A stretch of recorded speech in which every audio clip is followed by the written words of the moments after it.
फरवरी 27, 2002 भारत का एक शहर गुजरात इंसानी तारीख का एक काला बाब बन गया। एक दिन में सब कुछ बदल गया। सरकारी रिकॉर्ड्स के मुताबिक इस फसाद में 1044 लोग मारे गए, जिनमें 790 मुस्लिम थे और 255 हिंदू। मगर इंसानी हकूक़ की तंजीम कहती है कि असल तादाद 5000 से भी ज़्यादा है। हज़ारों लोगों के घर जल गए और लाखों को घर बार छोड़कर भागना पड़ा। ये सब शुरू हुआ जब गोधरा के स्टेशन पर एक ट्रेन के डब्बे में आग लग गई, जिसमें राम मंदिर से वापस आने वाले यात्री सफ़र कर रहे थे। 60 हिंदू मारे गए। इस वाक़े का इल्ज़ाम फ़ौरन मुस्लिम कम्युनिटी पर डाल दिया गया। इस इल्ज़ाम को मीडिया और सियासी लोगों ने इस तरह हवा दी कि पूरे गुजरात में आग लग गई। मगर बाद में इंडिपेंडेंट रिपोर्ट्स ने यह साबित किया कि गोधरा का वाक़या पूरी साजिश का हिस्सा था।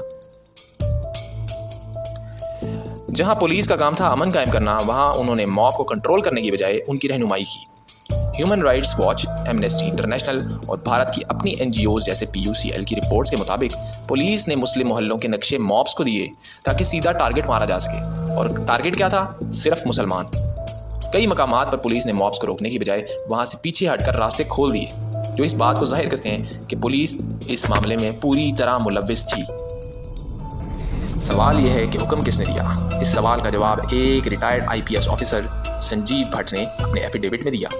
उनके मुताबिक 27 फरवरी की रात एक हाई लेवल मीटिंग में उस वक्त के गुजरात के चीफ मिनिस्टर नरेंद्र मोदी ने कहा, हिंदुओं का गुस्सा निकलने दो। ये एक क्लियर पॉलिटिकल सिग्नल था कि मॉब्स को खुला हाथ दे दिया जाए कि वो जो मर्जी करें।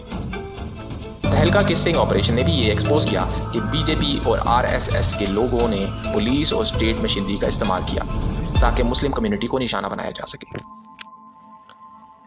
इन वाक़यात के अलावा 2 बड़े वाक़यात और भी हैं, जिनमें गुलबर्ग सोसाइटी मैसेकर। इस इंसिडेंट में 70 मुसलमानों को जिंदा जला दिया गया। उनमें कांग्रेस MP एहसन जाफरी भी शहीद हुए। सर्वाइवर्स के मुताबिक पुलिस ने मदद के लिए फ़ोन उठाने से भी इनकार कर दिया। दूसरा वाक़या था नरोदा पटिया मैसेकर। यहाँ 97 मुसलमानों को कत्ल किया गया। विटनेस के मुताबिक BJP के लोकल लीडर्स मॉब को लीड कर रहे थे। कोर्ट ने इस केस में कुछ लोगों को उम्र कैद दी, मगर पॉलिटिकल प्रेशर्स के बायस बाकियों को बचा लिया गया। 2008 में सुप्रीम कोर्ट ने एक स्पेशल इन्वेस्टिगेशन टीम SIT बनाई, मगर SIT ने मोदी को क्लीन चिट दे दी कि उनका डायरेक्ट हिस्सा साबित नहीं होता। लेकिन कोर्ट के अपने इन्वेस्टिगेटर राजू राम ने एविडेंस के हवाले देते हुए कहा कि ट्रायल होने चाहिए।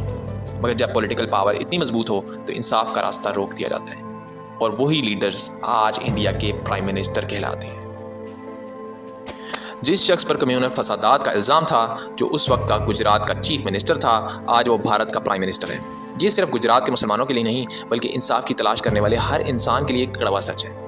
जो लोग अपने ही शहरियों को कत्ल करते हैं, उन्हें इंडियंस वोट देकर कुर्सी पर बिठा देते हैं। इंडियंस को ये बात सोचनी पड़ेगी कि क्या आज के स्टिंग ऑपरेशंस भी कुछ ऐसे नहीं कि कुछ भी हो, नाम मुसलमानों का लगाओ और चढ़ दौड़ो, मार डालो, जला दो, और कुछ ना मिले तो नाम पाकिस्तान पर लगा दो।